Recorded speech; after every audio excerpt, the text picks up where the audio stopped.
So I've been playing Final Fantasy VII Remake pretty much non-stop since the start of the week, and it's not only my first time experiencing this game, it's my first time experiencing any Final Fantasy game. It was just one of those game franchises that kind of avoided me, or maybe I avoided it for so many years, but definitely not intentionally. Honestly, I never even had an idea of what the games were even like or what they were about, and I'm still not too sure even after playing this. And what got me to play this game now is, first off, I've just been really wanting to check it out because there's like an insane amount of praise that this has gotten, of course, over the years, as it's one of like these legendary games that's ever come out. This is a remake of it, and this was released earlier this year as a PlayStation exclusive, and is apparently just the first part of a planned series of remakes for that original game, which seems like absolutely absurd to me because this game is so big on its own. And so just a quick rundown of what this game is about. You're put in this role of a character named Cloud Strife. He's a soldier, or more appropriately, based on the 100 times or so that he brings it up, ex-soldier who is helping out this group that calls themselves Avalanche. And they consist of Barret, Tifa, Biggs, Wedge, and Jessie.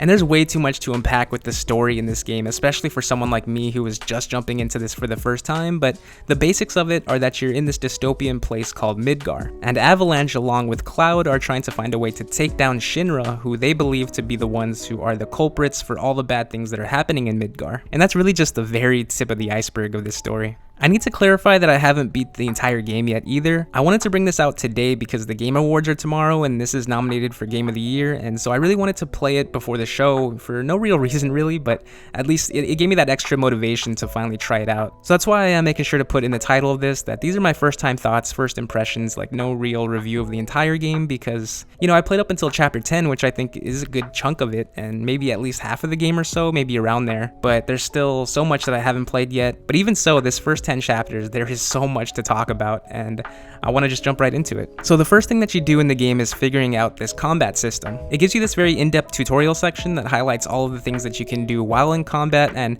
honestly, my very immediate initial reaction to that was that I wasn't gonna like it, and I'm generally not good at combat to begin with, so having this sort of command system to think about seemed like it would be really hard to get into, but it really grew on me super fast. I'm still no expert or anything like that, but I am comfortable with it, and the combat itself in general is just so much fun. This has been one of those few games where I'm just as excited to be in combat as I am during those big narrative and character-to-character moments, and that's honestly pretty rare for me. Switching to each character in this party system that it has was seamless, and I've found that most games that do have this party system tend to be a lot of fun and add a lot of instant variety to the game. And that leads into my favorite part of this so far, which has been all of the characters. The story does focus on Cloud, and you're in his shoes for essentially the whole game, and for the most part, I really liked Cloud a lot. Like a lot of main characters, he does have a bit of that straight-edged, straight-laced stoicism about him that can make for a boring character at times, but because there are so many colorful and eccentric characters surrounding him, it worked perfectly. And you can tell that there's some serious underlying things that he's dealing with, and I really felt for him even though I didn't ever learn too much about him either. I named some of those members from Avalanche before, but the side characters that you'll be really spending the most time with are Tifa and Aerith. Tifa and Cloud clearly have a bit of a history together in the sense that they grew up together, or at least that's what it appears like from the flashbacks that they've been showing, and Cloud clearly has some strong feelings towards her, whether that be friendly or more than. I feel like there's obviously a lot more to come with that storyline, so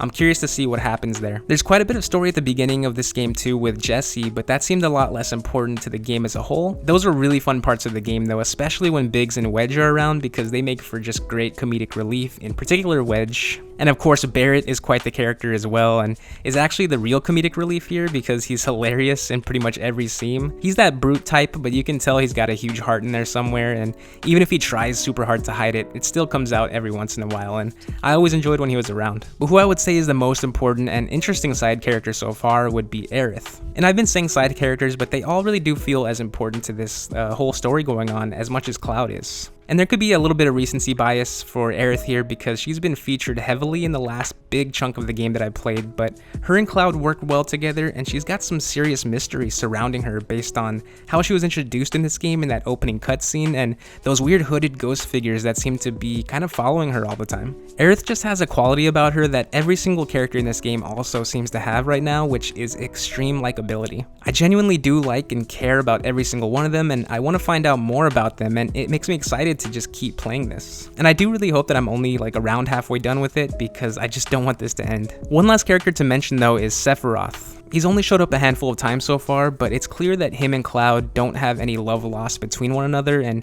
he's sort of being set up for something later on in the game, it seems like. What I do keep wondering though while I'm playing this is if there's some kind of huge backstory for these characters from the other games that I'm supposed to know about, or if this was originally kind of a standalone game. I truly don't know how the series works and if they're all connected or if they're all self-contained stories or not. My guess would be a little bit of both, and I would do some digging on it, but I'm kind of just afraid to go and do that right now because I don't want to be spoiled for anything in this particular game. And so all I have to really say for now is that this is absolutely a Game of the Year worthy type of game, and I think everybody knows that by now. There are some weird side missions here and some silly combat moments that happen like every once in a while that do catch me off guard, but I'm starting to get used to those and I'm enjoying them when it happens. Honestly, what it does remind me of when those moments happen is kind of a bit of Twin Peaks, when some like really serious and dark scene will be going on that has you confused and kind of in wonder, and then a super over the top and like borderline cringy scene with Nadine will happen right afterwards, and it's just what you sign up with when you watch Twin Peaks, and you learn to love that, if not, love it unconditionally,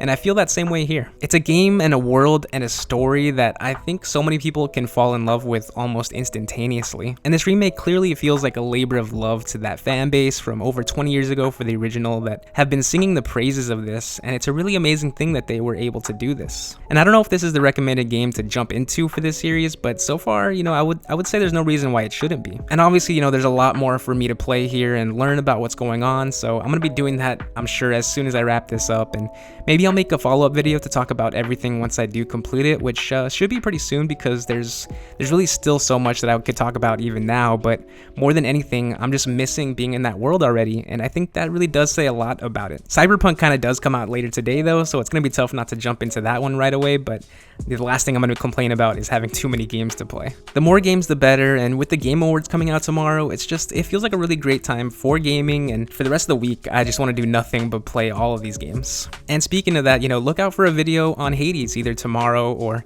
at least in the next few days. That was another one of these Game of the Year nominees that I hadn't been able to check out, so I've also been putting a lot of time into that, and I'll probably do a similar video like this for that one, so yeah, that should be a pretty fun one to talk about too. But that's all I got for this one. I'm sure there's some of you that are Final Fantasy experts, so I'd love to talk to you about anything in these games and maybe find out a bit more about them, but also to those of you that haven't played any like I hadn't before this, maybe this piqued your interest a bit, maybe it made you want to play it even less. Everyone has their own interests, of course, so who knows, but I'd love to talk to you about anything, this game related, Final Fantasy franchise, the Game Awards. So thank you so much for watching this. I hope you enjoyed it. Stay safe out there, stay healthy, and I hope you all have a great day.